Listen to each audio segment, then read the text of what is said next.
I'm anti-pain hot sauce. I'm pro-flavor hot sauce.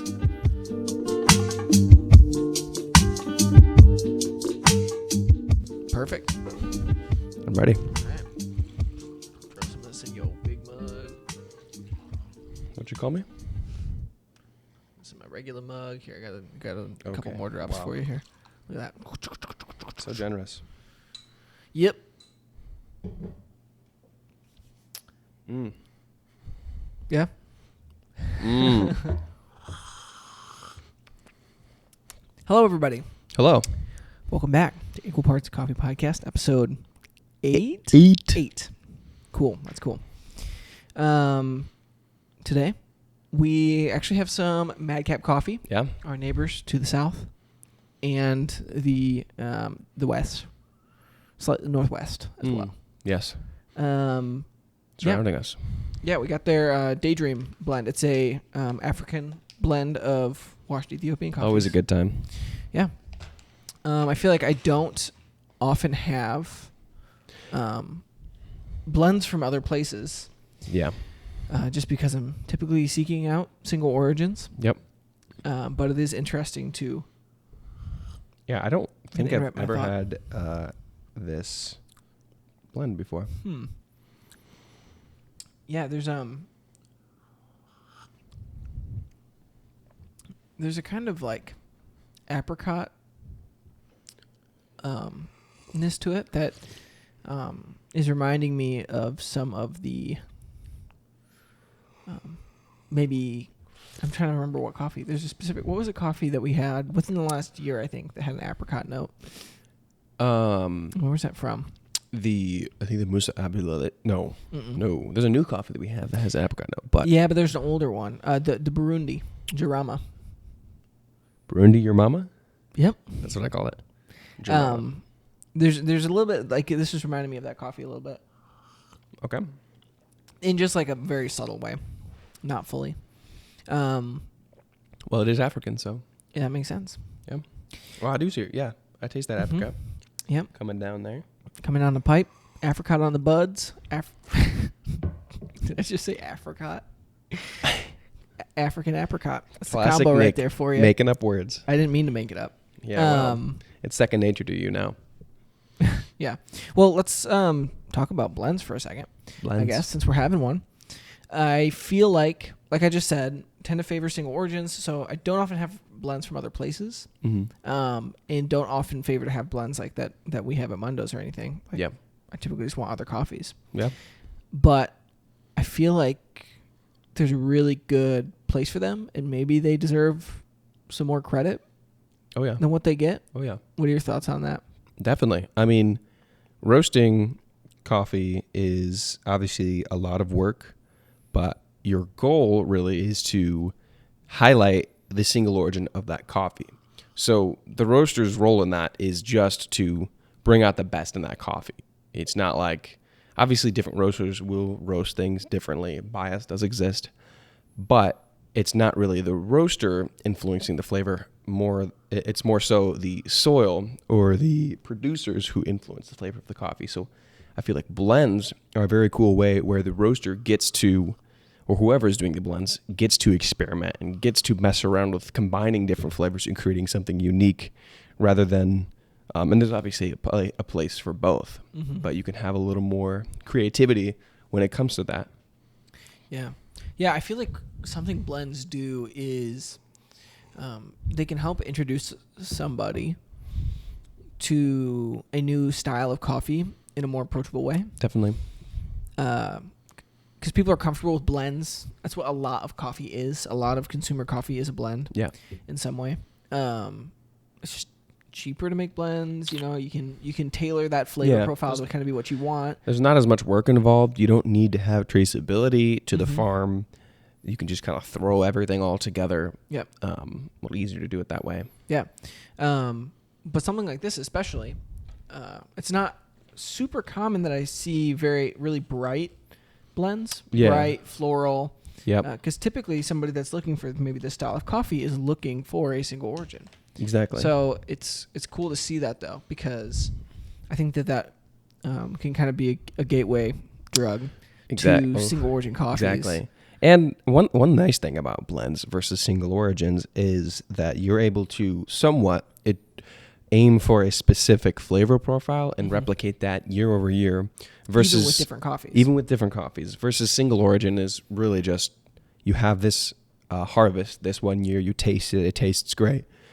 Even if you do get it the next year, it might taste very different. So this is a great staple to have, and it's very consistent. Obviously, it is going to change over time, but as long as you have a very capable roaster and tasting team, you can have a blend that stays consistent throughout the year. Yeah, and people want that too. Like there's a lot of consumers that maybe don't ever want to keep trying new single origins, right? Like you just want something that's consistent that you can enjoy and you like. That's why subscriptions, a lot of the times, coffee subscriptions will have options. You have a single origin, so maybe you get to try something new every single time. Maybe that's who you are, maybe not. And that's why there's blend subscriptions. That's kind of like, this is this coffee. It's going to be the same every time. And that's amazing too. Like, I get it. I like routine. I like structure. But I also like trying new things. Yeah. So there's a place for both. Yeah. And yeah, again, what you said with the blends, and you can recreate them even with different coffees. Yeah. Kind of substitute things in. Yep. My wife was making pancakes and we didn't have eggs. Threw applesauce in there. Yeah. If you didn't tell me, I wouldn't have known. They were a little bit denser, but it wasn't wildly different. Okay. Yep. Sweeter? It's called, not noticeably. Sure. The point with that being, just like you can substitute something for bacon, you don't have an baking. You don't have an ingredient. You can just kind of substitute something that will also work. You can do that with coffees. Like you can find coffees that have similar flavor profiles, and when they're in a blend, they're gonna harmonize together in that same way and create a very, very similar tasting grouping of coffees. Yeah. It does take a lot of work to do that. For sure. You have to be tasting multiple coffees all the time to know you're tasting them with the aim of this is going to go in this blend or this is going to be good on this and all of that. That's what a lot of roasteries do. And that's the fun part of it a lot. Tasting coffees, trying to figure out where they're going to fit in your catalog, if you will. As far as blend creation at Mundo's goes, do you do that, or is your dad? It's kind of a combined effort, but it's mainly out of right now. We haven't experimented a ton with the more fruity blends, just because there hasn't been a need for it. But it's hard to tell if there's a need for it if there isn't a product. I do think it would be amazing. That's something that I've always had a hard time with, is creating something, and really for me, creating a name for a blend is really hard. It's really tricky because you want it to be something that's not forgettable, and that is meaningful, but it's not cliche. Not but then also something boring. Then also not cheesy. Not cheesy either. So sometimes that leaves you with no options, basically. Some coffee shops can totally get away with exactly. Yeah, you have to figure out your identity first, and then you got to figure out what you want to be. If you want to be uber professional, no sarcasm, no humor whatsoever. Yeah. We're going to be a little more lax, a little more laid back type of blend name. I feel like Madcap's blend names are always really solid. Yeah. Like they got good blend I like names. their blend names. I like Onyx Coffee Lab's blend names. Yeah. They're very meaningful, most of the time one word. Madcap's blend name for their, or maybe it's not a blend, but for their decaf, I think it's a decaf blend. Placebo? Yeah. That's such a good name. It's perfect. I love that name, but I also feel like, don't people get offended when they drink it? Maybe not. I don't know. I feel like it's an amazing name. It's very clever, but I feel like it's funny to me because I don't normally drink decaf, and it's just I don't know. It's a great name. Yeah. maybe people find it funny. I find it funny. Yeah. But I don't drink decaf, so. Yeah. Not all the time. Sometimes. I want to drink more. Maybe you don't know that you're not drinking decaf. Did you make us decaf, Nick? No. Okay. So today we were gonna focus in on dialing in. Yeah. We were just gonna talk about our approach to dialing in, how and we do espresso specifically. Yeah. I was thinking probably both. Everything. I was thinking we could probably start on espresso, because that might be where people need the most help. But there's quite a few people that are having a really hard time with their filter coffee Yeah. or their pour overs as well. It can be very confusing. Give them as good Yep. because there's no reason, if you really care and want to, that your coffee at home shouldn't be as good, if not better, than at a coffee shop. Yeah. Oh, Right? with the Like, tools. if you have the skills, you don't need the same level of tools even. No. The amount of like education that is out there and the tools, like you don't need all of the fancy shiny new equipment, but that has been made available within the last several years is incredible that you can achieve cafe level quality at home. It isn't easy. There's a lot of steps to it, but it is achievable. Yeah, but also knowing what you need and what you don't need is hard Yeah. because there's a lot of people on the internet trying to sell you stuff. Yeah. What's So- a marketing scheme? What's actually useful? Yeah, we did. Was it episode 3? Episode 4. 3. That was with Ben. Episode 4. Episode 3. 4 was with Ben. 3 was Oh. homebrewing essentials. Homebrew right? episode 3. Yeah. Homebrew Go watch Essentials. that. Watch that. I feel like we did a pretty good job. Oh yeah. Keeping it like Intro into cut and dry of like, actually these are the things that are going to greatly benefit you and these are the things that you don't really need. We talked for 30 minutes straight about grinders. So if you want to know more about that, go watch that episode. Yeah, if you It's got great. 30 minutes. Maybe 20 minutes straight. I don't remember. I don't know. It's You a can- long you time. can if you don't care, you can skip that part. But don't. You should listen. It's It's a good time. important. We should probably talk about grinders more. Oh boy. Honestly, we should have a grinder Full episode. We grinder should. episode. Just bring out There's a- burgers. Just like There's a lot to talk about. Yeah, yeah, be a good idea. absolutely. Um. Write that down. So yeah, let's start with espresso. Espresso. Yeah. So what is your approach? You've got a brand new coffee. Let's say you're doing this. Let's start with the cafe. If Okay. you're doing this at the cafe. Okay. And then kind of maybe move into Like home. But brand new coffee. Like we just got this in. We just roasted it. You've We got- dialed in the roast. You got a coffee. You're throwing it in the hopper, and you have to make sure it tastes good. Yes.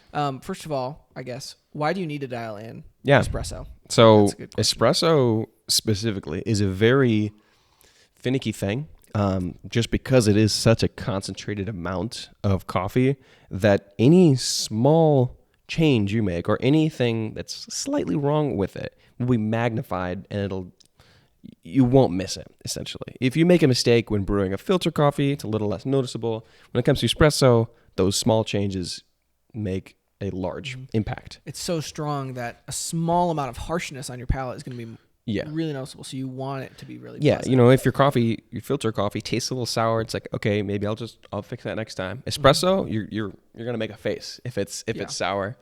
A lot of times, if we're dialing in espresso during hours that we're open, make sure we don't. If we're switching to new coffee, just hide your face from people because you don't want to be making that ugly face when you're dialing in espresso because what you were just serving was amazing, but you're dialing in a new coffee, so it might not taste amazing People right don't off the usually bat. know necessarily what you're doing. No, you know, you see a barista drinking espresso, and like, ugh, and you're like, Hacking, falling to the ground, this rolling latte around, choking. that I just paid this much for. But yeah, dialing in is extremely important, and that's probably one of the harder things to do at home, only because it is time consuming. In the cafe, baristas will get there early. They'll be pulling shots of espresso, making changes to get the espresso just right to serve all day, and dial in sometimes multiple times throughout the day. Yeah, let's define dial in. Like, what does that Dial in. exactly mean? Like, Yeah, simple so definition of dialing in would just mean adjusting multiple different things to achieve the optimal extraction of your espresso, whether it be your grind size or your tamping pressure, stuff like that. Okay, so yeah, now let's do. You're dialing in. Yeah. You're trying to take this new coffee. You haven't tasted it before. Yes. You're trying to like draw as much out of it as possible, not too much. Try and like find that peak spot where this espresso is like really good.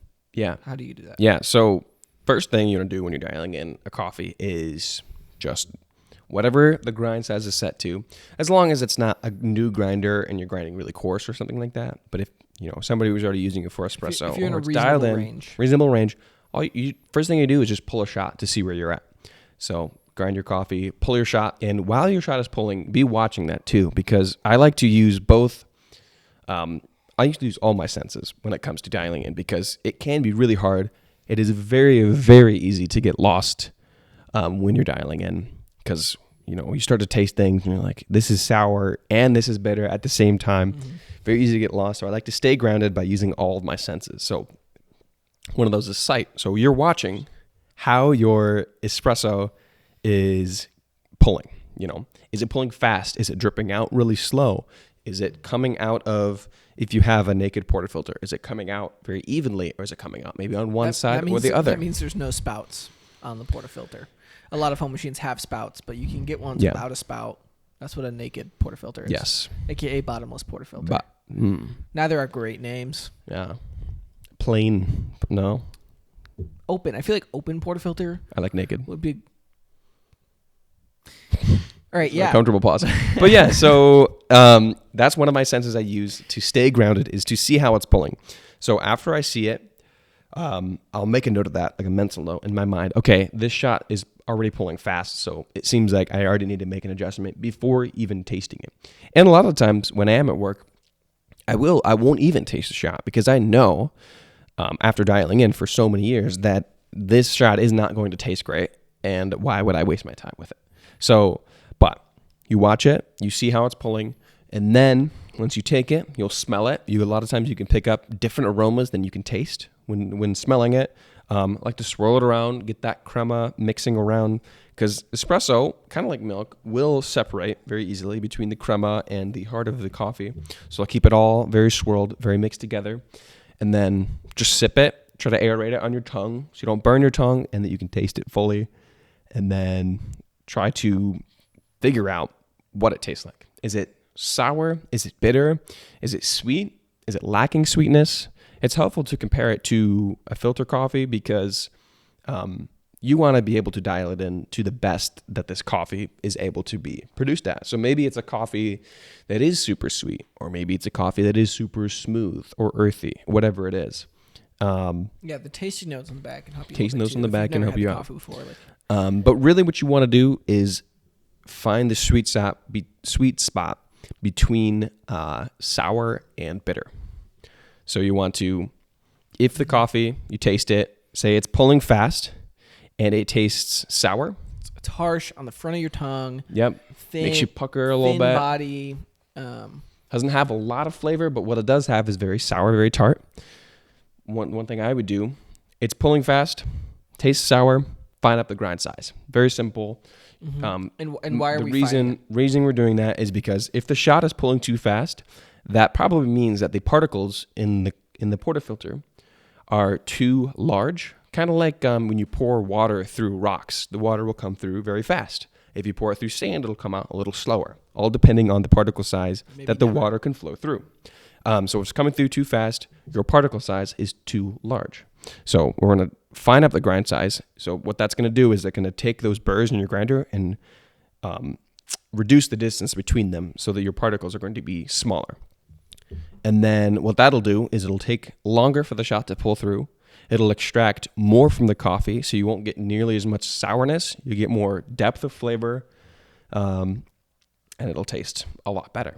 And on the reverse side of that is the bitterness. So if your shot is pulling too slowly, or if it's tasting bitter and kind of like what's some word I'm looking for? Almost like has like a hollow taste to it. Like it does have flavor, but it's just bitter and it's kind of masked in a way. Kind of the back of your tongue, it lingers. Yeah. If that's one thing to help differentiate between if it's sour or bitter, because a lot of times you can taste both at the same time. Is that linger on your tongue? Like if it's that bitterness, or if it's maybe the grind size is too fine, it'll have the lingering taste in your tongue. You almost want to wash it with water just because it's just so intense and it's not very great. Mm-hmm. So in that case, you want to do the reverse. You want to coarsen up the grind size. So let the water take less time to go through, let it extract for less time, thus reducing bitterness, increasing flavor and sweetness. Yeah, that's great. I'll add some things to that. Yeah. So for one, you kind of went straight to pulling shots. Let's look at how do you pull a shot? Yes. Right. Like what do you want to think about? Yep. A really easy place to start is a 1-to-2 ratio. So for every 1 gram of coffee, you are pulling out 2 grams of coffee. like water through Yeah. it. That's very basic, classic. It's not super common anymore. It's kind of like a lot of specialty shops are doing thinner ratios. But that's a really good place to start. Yeah. I would say, start I would just leave it. Start with that. Make a good shot of espresso. Yes. And then mess with different variables. Once you feel confident with your espresso, you can totally mess with that. But I would definitely recommend starting 1 to 2. It's classic. It's simple. Like with figuring anything out, you don't want to mess with too many variables at the same time because you're not going to figure out what your problem is. Start with a 1 to 2. Figure out what your basket fits well. If you have a Breville, you're probably looking at 16 or 18 grams, somewhere in between there. Yep, I do 18 grams in. Yeah, something like that. Pick that, stick with it. Tamping. Tamping is probably, anytime I've talked to somebody about their espresso and tried to help them dial in, tamping is usually something that they're not doing very well. Yeah, it's often overlooked. Because your goal is just to compact that coffee as much as you can. Yep. You can't over tamp coffee. Like you're not going to, reform it back into a bean, right? Like you can't over tamp it. And all that tamping does is it allows you to maybe be a little bit coarser as if you're tamping harder. So that's usually better. So just tamp as hard, as firmly as you can. Make sure that tamp is level, that your coffee is evenly distributed in that puck. So there's some ways to do that. You can very simply kind of like tap the side of your coffee. Yeah. And kind of let it shake, settle, and like look flat before you tamp it. Yeah. That's very basic. Yep. Some people use their finger to flatten it out. Yep. There are other tools. Some work better than others. I personally, if I will use the tap method at home or whatnot if I don't have a tool. You can use those whisks. Those are really good for making it very, very even. Yeah. They may even be overkill. You don't necessarily need that. Yeah. That's a little more like advanced. Yep. It's called a WDT tool. Crazy. But if you want to like ensure it, like you can get really good technique and make sure everything is completely even before you tamp it. There are shakers now that have kind of taken off. Yeah. That's what I use at home. Nice. Is a shaker. So I gotta get one of those. It's kind of a vessel that has this like kind of what do you call the inside of a bell? Do you know what I'm talking about? Comment down below. What's the inside of a bell called? Let us know. Ding, ding, ding, ding, inside the bell. Anyway, it's got something kind of like that. I love the sound effect. It's attached to the bottom, and it's got a handle that comes out inside the cup, and you just kind of like lift up and pull the bottom out, and just bing, bing, bing. Nice. What does that do? So, for one, it grinds into there, and I put a lid on it, and I'm shaking the coffee. Yeah. So, that is helping this coffee just kind of move around. It's actually causing the really, really fine particles to move into the gaps in the larger particles and making it a little bit more consistent size. And does it like reduce any static charge at all, or it's hard to tell? I don't know about that. Yeah, but that does help. I think it does help with clumping for sure. So anyway, that and then that kind of showering helps to just evenly, like everything's falling gently into the portafilter, and it's directly above it, and so it's going to be really even. Yeah. From there, I'll do some tapping, and then I'll tamp. So that makes sense because I feel like the main problem with coffee, and you can use coffee straight out of a grinder. It's great. But if you want to get even more advanced, this is a great option. But that's the main problem with coffee coming straight out of your grinder into your portafilter is that static charge that does cause it to clump up together. So that will just kind of negate that completely. Because you're just re-shaking it after you grind it, so there's no static. And the static comes from the beans moving at high speed and the heat from the grinder all happening very fast, the electricity. Your water's going to try and find the path of least resistance through your puck. Yeah. And so to get even extraction in that coffee, you really want there to be no path of least resistance. You want that water to have to saturate evenly throughout the entire puck. Exactly.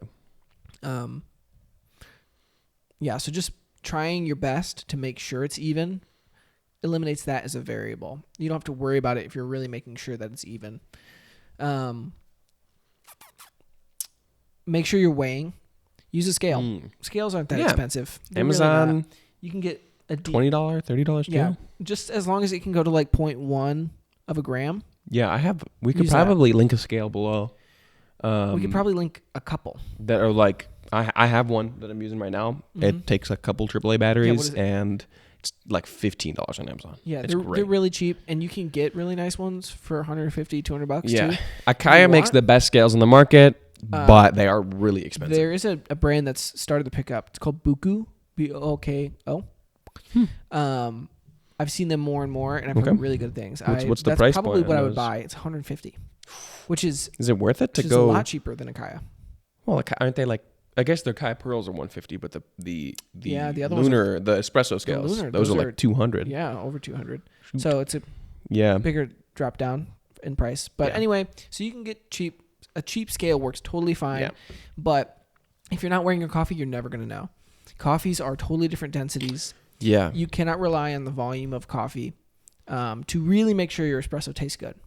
Yeah. It's just because you could be a gram different and your coffee's going to taste totally different. So just weigh it. I mean, a lot of people use volume because, it's easy. It's easy. And I guess the scale technology probably is fairly new to be able to weigh that accurately. And it's becoming more commonplace. So it's more readily available to order. But if you use volume, coffees from Africa versus, Central America are going to be very different densities. So one scoop of one might be actually a lot more coffee than one scoop of the other. So. Yeah, for sure. Yes. So using a scale, timing your shots is really helpful. Yep. Jack said something about the how quickly it pulls. Yes. That's hard to measure just looking at it if you don't know. Yep. I just start a timer on my phone. Yeah. Watch it. What's a good I know this is. I think what's a good reference time? So reference time, like 20 to 30 seconds, is like usually my goal. Yeah. I differ from Jack a little bit to where if a shot pulls in 15 seconds, I still try that because I've had some really good 15-second shots actually. Well, and that's I think timing your shot is amazing. You should do that, but also you look at how it's pulling because if it's pulling evenly, but it's just pulling fast, then that's fine. Yes. If it's pulling unevenly or maybe it's spraying out the sides, then maybe something's wrong with either your tamping or your water grind will size. be kind of like if you have whatever kind of portafilter you have, like even if it's spouted, like you'll see if the water is just kind of flowing out or if it's kind of like flopping. Yeah, out, is it coming out at like really such high speeds that probably means that there is the water is finding some sort of path of least resistance. Like finding a path, or you just didn't tamp well. True. Maybe that's why it found a path. Yeah. Get a decent tamper. They're pretty cheap. You don't $20. Yeah, like you don't need like a depth set tamper. Just get a classic tamper. Yeah. That just has some weight to it. We could probably put a link to one of those below if I can find one. Yeah. One that I use. Also, like if you obviously watch this episode, if you want to make coffee at home, well, send this to your friends as well. Well, this is a very helpful tool. To help make coffee at home. And send us your questions. Yeah. Yeah. If you guys need any, if you guys are trying to decide, hey, there's these two tampers, what do you think about them? Just DM us or something. We can answer that question pretty easily. We don't know everything, but we do have a bit of knowledge, we have some experience with the styles of items, so we can kind of guide you in that way. But, yes, so the way your shot pulls matters a lot, and you can kind of see if there's channeling. I'd say, especially when you're starting out, just taste every shot. Just taste it. Do it. It's not going to hurt you. You got to develop your palate. You got to see kind of how it goes. Yeah. So tasting bad things develops your palate. Just like experiencing bad art, kind of it does develop that range. I mean, it's true. It's helpful. Like if you're only experiencing good things. If you never went to the Hilton and saw the guy hanging up next to the elevator. If you never tasted bad coffee, then good coffee isn't going to be that much better. Like if you never have bad days, then where am I going with this? That's real. Then your good days, like obviously bad days are bad, but they make your good days that much better. Yeah. But same with coffee. Taste the shots. Yes. Even if you're like based taste on them all. what I heard here, that shot's probably gonna taste bad. Just taste it anyway. So you can know. You can say, okay, this does taste like this. I can adjust it for that. Even if it tastes bad, you are training your palate right there. Yeah, exactly. You know what these different flavors are. Like at first, you might not be able to pick all of the minute flavors up because your palate isn't quite refined. But taste more coffee, taste more food. Yep. That helps you develop your palate as well. Yeah. Stop eating the same thing. No. Get something Next new. time you're at a restaurant, don't order chicken tenders. Okay? Grow up. Chicken tenders are so good. But listen, get Or something at else least next time. Okay, at least try a different sauce Yeah. for your tenders. Yeah, dip something in there. Get a little spice A in little there. honey mustard. Hey, folks, if you're not eating any spicy food, that's a little embarrassing. I don't think that spicy food actually helps develop your palate though. It depends. Depends on the type of spice, I suppose. Listen, you don't need to be eating, the Bowel Destroyer 5,000 hot sauce. That that is palate. Because a lot of these things, undeveloped. a lot of these things, like the chemicals in there, they'll like cause physical pain to your tongue, and that's what the burning is. I don't think that actually helps. I'm anti-pain hot sauce. I'm pro-flavor hot sauce. But it's at any point, anything that's spicy does have that, but just small amounts of it. Small amounts. Anyway, the point is, outside of coffee, just eat new things, try things, develop your palate, try weird fruits whenever you get the chance, and all that kind of stuff. What was the point of that? Developing your what was I palate. talking about? Shots. Expanding your palate, taste every shot. I was thinking about taste every shot. You miss 100% of the shots you don't drink. That's real. One other thing I was going to say. So, as far as tasting bitterness and sourness, something that can cause bitterness is actually really fine particles that made it through, because you're using a metal filter, right? Like that portafilter basket is the only thing that's holding the coffee back. Yes. It's got pretty big holes in it. Yep. So really, really fine particles can get through there. Yeah. I feel like for me, that was something that really threw me off when I was trying to learn how to dial in. Yeah. Was, okay, that shot pulled really fast, and it's sour, but it's also really bitter. Yeah. So like, what's going on here? You can get lost. That can often be caused by fine particles. Those cause bitterness on your palate. Yeah. You can typically see those if your crema has like a lot of dark spots in it, or like striping on it, that kind of thing. That usually means fine particles. Something that can solve that is a paper filter.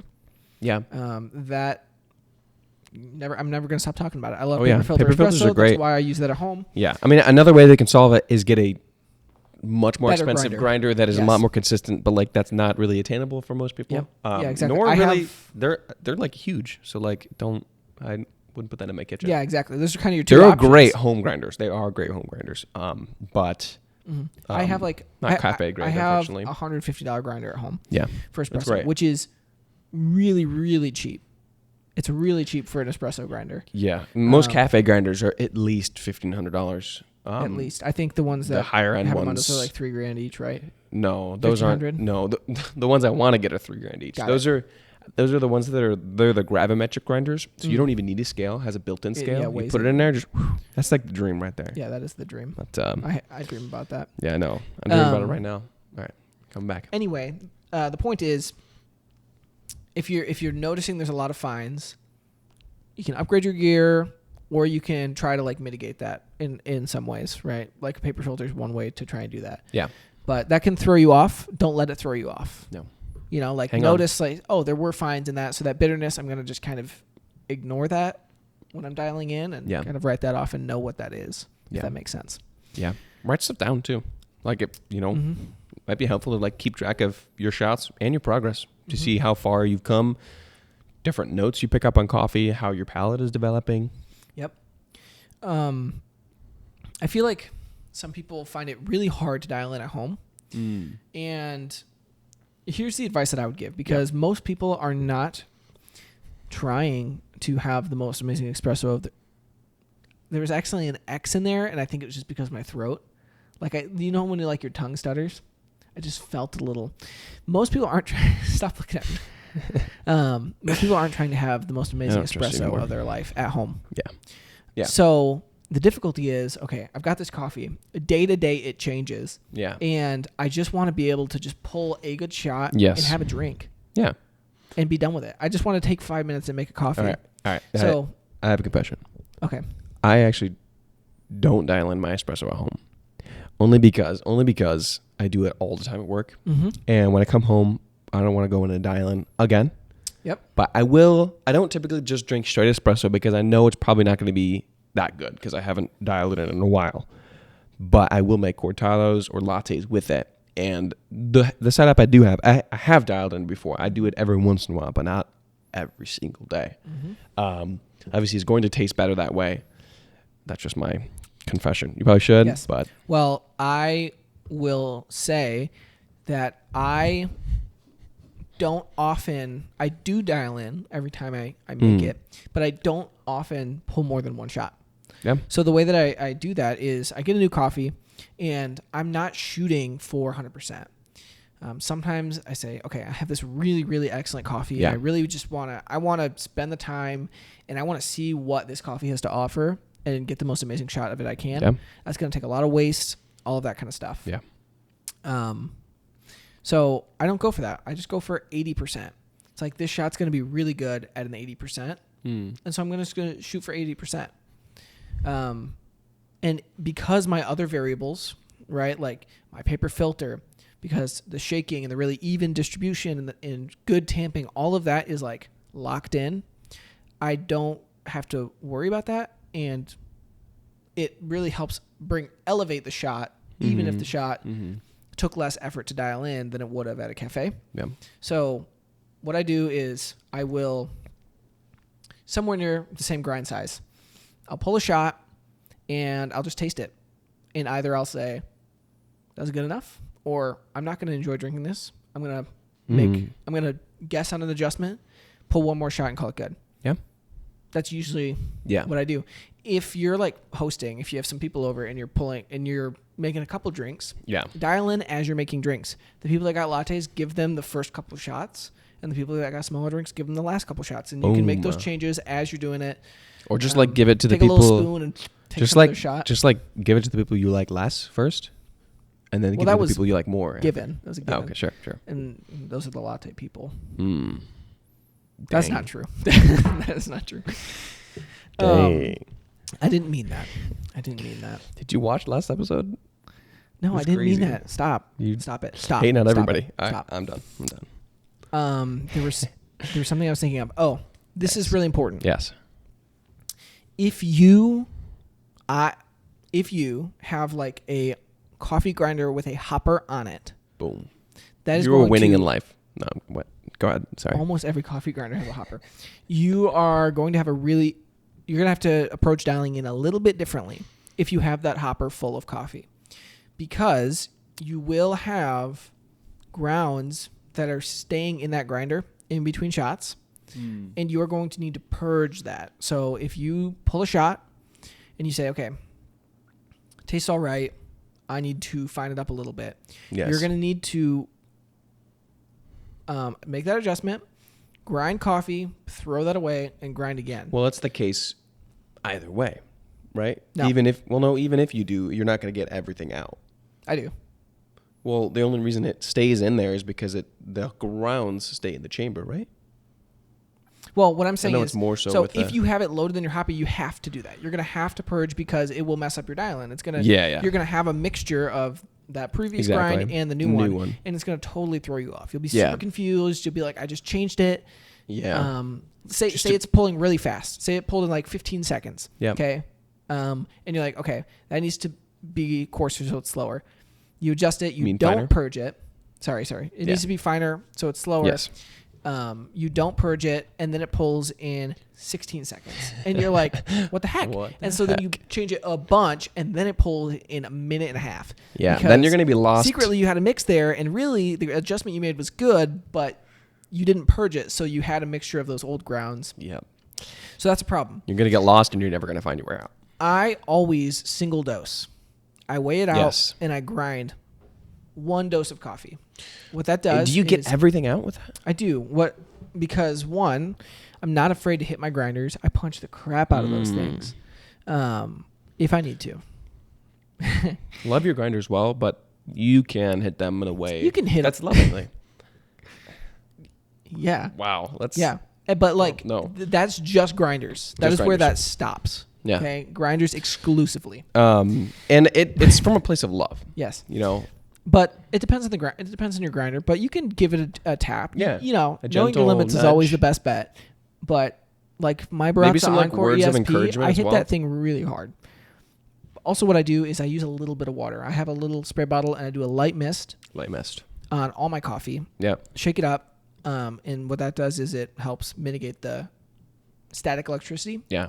And it all comes through pretty clean. That's what keeps... I do that. I give it a light tap, and I've got all my grams. Ooh. I weigh it before I grind it. Say I weigh out 18 grams. I grind that, and then I weigh it again. I got 18 grams. So I just make sure, and then I don't have to waste any coffee outside of my shots. So that's something to think about. If you do have your coffee in a hopper, you are going to want to purge a little bit of coffee. Otherwise, it's going to mess up your dial-in. So just know that. I do, I do have a hopper on my grinder, but I don't use it. Mm-hmm. Mainly because I switch out coffees all the time, and it would probably just go old if it's sitting in the hopper, but it's nice to single dose anyway. Yep. So that's something important to think about. All right. Boom. Well, I feel like that's everything as far as espresso goes, basics-wise, right? If you watch this through and you follow all of our 10-step process program, then you have perfect espresso now. Congratulations. Yeah, that's hype for you. No, that's actually... That's not what this is. That's our next paid program. Oh, yeah. 10 steps to perfect espresso, $100 per class. I don't even think I could teach that. I don't know how to make perfect espresso. No. I don't know how to make like I was just espresso. like making fun of those like courses. Oh, yeah. It's always like, you got to do this. People trying to how to make money. Yeah. So always exploiting other people. If you want, we can incorporate you in a pyramid scheme. Yes. If you want. Just let us know. Leave a comment. Leave a comment down below if you want to be part of the pyramid scheme. There's not a pyramid emoji, is there? What's the closest to like probably a triangle? Yeah, comment a triangle down below. Do it. Anyway, if you made it this far, let's look at pour overs. Yeah. Okay. This is also something that can be pretty tough. Yes. For one, I'm going to say with espresso and with pour overs, your water matters. We don't want to miss that. Yes. If your stuff isn't tasting like a shop, it's probably maybe largely because your water's different. Your tap water just tastes like, pennies. So make sure you're using good water. That'll have a big impact. You can get distilled water. Mm-hmm. We talked about this in episode 3 a lot. Yep. So that's just a prerequisite. I'm going to assume that you're using good water. Boom. Something that you can do. One, if there's a shop that you like and you like their coffee, you can ask a barista. You can DM them on Instagram. Do it. You can do whatever you want to contact them, and you can say, hey, I have this coffee. How do you guys brew it? I'd say 90% of people who make coffee love answering coffee questions. Yes, they want you to be able to make it well, so they'll tell you. Yes. So if you're having a hard time dialing in a coffee, you should just ask. We want you to succeed in life. Mm-hmm. Exceed, even. Thrive, not survive. So I'll just walk you through my pour over process. Let's do it. Okay. So I have a coffee, new coffee. Say I haven't ever tried it before. Yep. I am probably going to just stick to a recipe that I know. Yeah. I feel like I was trained at Mundo's with our pour over recipe there. And that was like the first recipe I ever used. That's kind of my default. Yeah. And I change it from there if I want to make adjustments, but that's where I start. It's always good to have a starting point. Yep. So I'd start there. I'd brew it in a brewer I'm familiar with. Most people only have like one brewer. I would just stick to that until you're confident with. Yeah, it's fun to have different brewers, but most brewers you can make an amazing cup on. Exactly. Chemex, V60. And anything. Most of the time, you think that getting a new brewer is going to help you make better coffee when really you just don't know what you're like. You don't have good technique. Yeah. So just like stick with the brewer you got. If it doesn't accept paper filters, you should probably get a new brewer. I would say, some people are, using reusable cloth filters or metal filters. Paper filters are like undoubtedly the best way to do it. Yeah, you're going to get the best tasty coffee. Yeah. You're never going to get anything like super great. Yeah. From either of those other Unfortunately. styles. Yep. So, say you got your brewer. Let's say it's a Kalita Wave. Boom. Classic. Flat bottom brewer. Beautiful. So yeah, I take that. I use the grind size that I normally use for that brewer. Right. What do I do? I think I do a... What do you do? 6 on the ode. No. We're saying for Kalita. Yeah. Yeah. Okay. I'm not going to say specific recommendations. Yeah, that's another thing. If somebody tells you a number on a grinder, The numbers are purely arbitrary. Maybe the numbers will mean the same thing on the same grinder, obviously, but Yeah, but even Jack and I's grinder, I have a different set of burrs than Jack. And the thing is, and our burr distance is different. When you use it the first time versus using it after a few months, your grinder is going to somewhat break in, essentially, so that the grind sizes, will mean different things. You might even have to adjust your grind size a couple months after you get it to get the same flavor. Anyway, I just use that same grind size for that brewer, and I stick with the same dose, say like 25 grams or 20 grams, 18, right? You choose that, and you do your ratio matters. So choose a ratio. Most common is 1:16. Mundo's uses 1:15. I feel like that creates a little bit fuller bodied, thicker cup of coffee. Yeah. So I take this coffee, I take 20 grams of it at a 1:15 ratio, and I brew that. I keep it simple. I do 3 times the weight of dry coffee of water for a bloom. I do that just because it's easy to remember. Every time I know it's fully saturated. I know that it's easy for me to like change the size of pour I'm doing because I just do 3 times that weight. I think SCA standard is twice, but like double. Yeah. Is that what it is? 3 times, twice. Yep. You. Yep. Just something simple, and I do that every time. And bloom time can vary based on the freshness. I feel like once you get a little bit more comfortable with knowing like coffee freshness and what it needs. Yeah. But before that, just pick something. 45 seconds. 35. You talking about total bloom time? Yeah, just bloom time, time that like you're allowing that coffee to rest after you've done your initial pour. 35, 45 seconds. Yeah. Just choose something and just do it consistently. And then from there, I just like slowly, gently, I do 1 pour. Some recipes will give you very specific, like pour to this much, pour to this much, pour to this much. I just do 1 pour. Pour to what feels right. Where I gently just like pour, rotate, make sure I'm evenly getting all of it nice bed spiral until my set number, which would be 300 grams output. Make sure you're weighing it again because the weight matters a lot. I already talked about that. I think standard is 1:16 ratio. Then we move over 1:15 ratio. Basically, 16 grams of water per every 1 gram of coffee you put in. Yep. And keep it simple. Yeah. Now, say you're tasting a coffee, and you're like, okay, this coffee is kind of watery and bitter. Yeah. That means that it is over-extracted.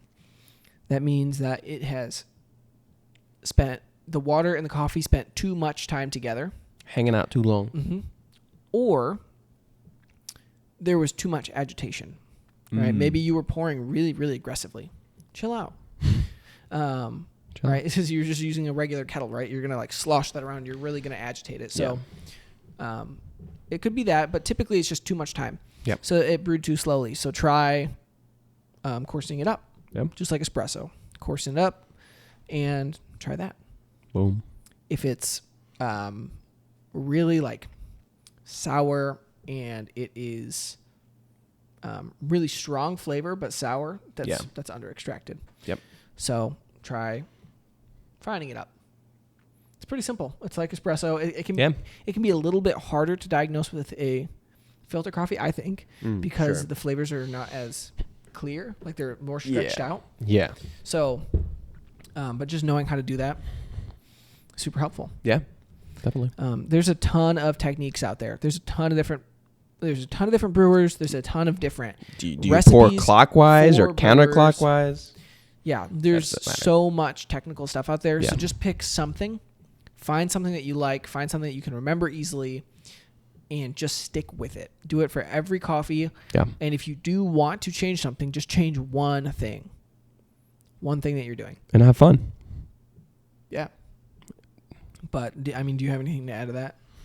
I mean, that sounds great. Like, start with a consistent brew method. Yeah. Water temperature too. Yes. Find something that has a water temperature and stick with that water temperature. Yeah, and the SCA recommends between 195 and 205. Some people like a little hotter. I don't know if anybody who likes a little cooler than that. But 205 is I feel great. like 205 is a really solid number to start with. If you don't have a kettle that can programmed to the specific number. All you have to do is wait 30 seconds or so off of boil on your kettle, and you should be good to go. Mm-hmm. And just try and keep that consistent. Yep. Again, if your coffee's over extracted, you could say, okay, it spent too much time together, or you could say, maybe my water was a little too hot. Just adjust one. Don't adjust both.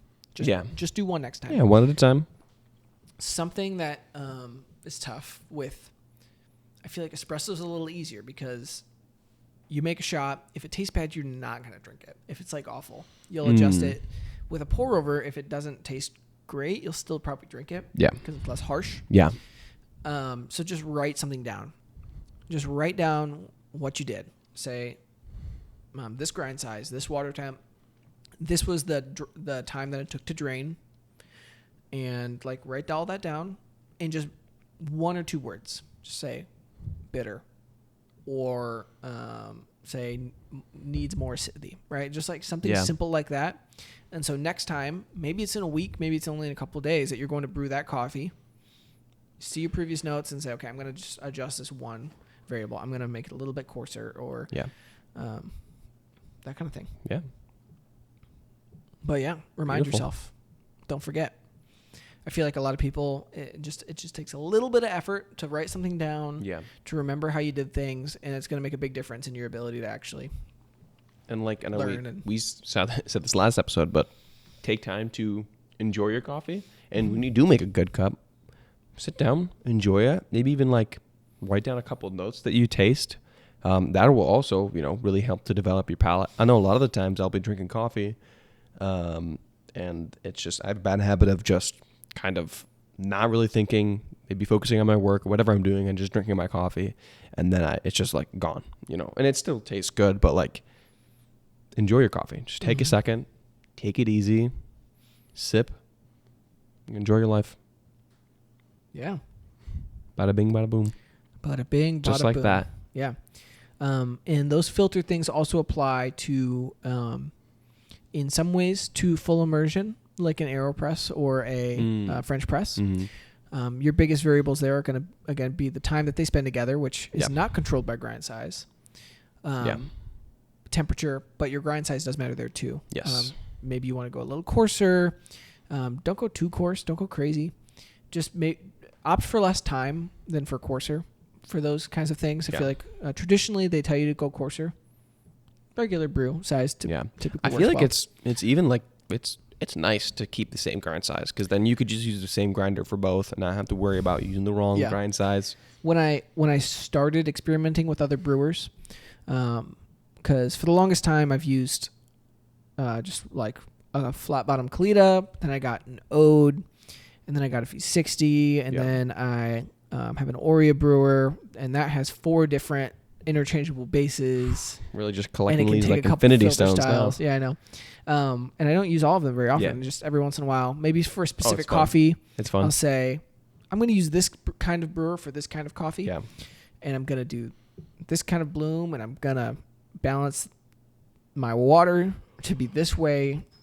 Yeah. So like there's a lot you can do with it. But when I first started doing that, my wife, shout out wife, Fallon, she obviously works at Mundo's and knows that recipe well. And so I would start changing the grind size and stuff, and then leaving it where I left it. And she'd go to make coffee for us or me or something, and not even think about it, because it usually never moved. So it is nice to keep it in one spot if you can. Yeah, that's what I do for my... I do have a separate, obviously, grinder for espresso, but for my AeroPress or regular coffee brew, it's the same grind size, and I just adjust the other variables. It's a little simpler that way. Yep.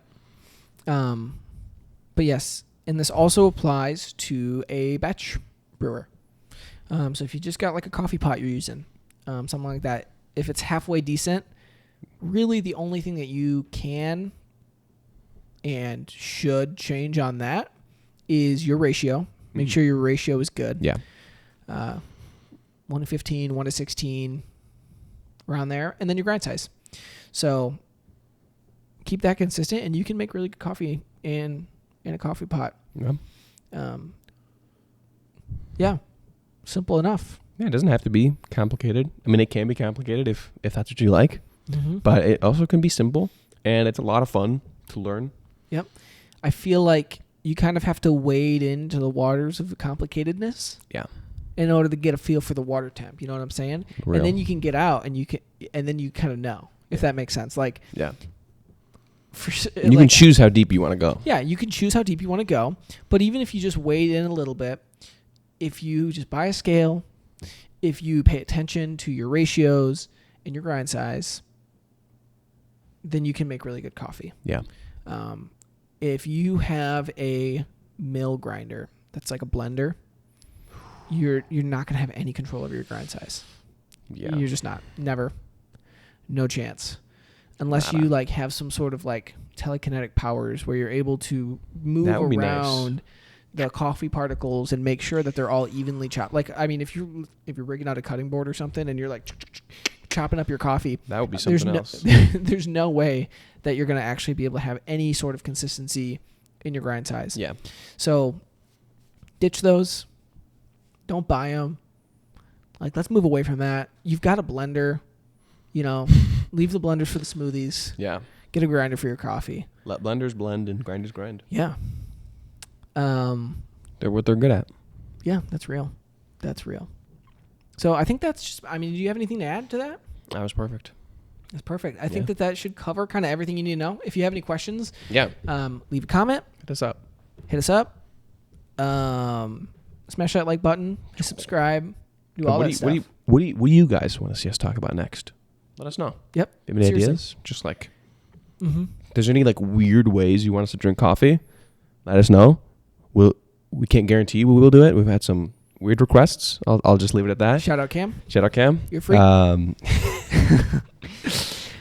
Maybe he'll do it when he comes on. Anyway. Yeah.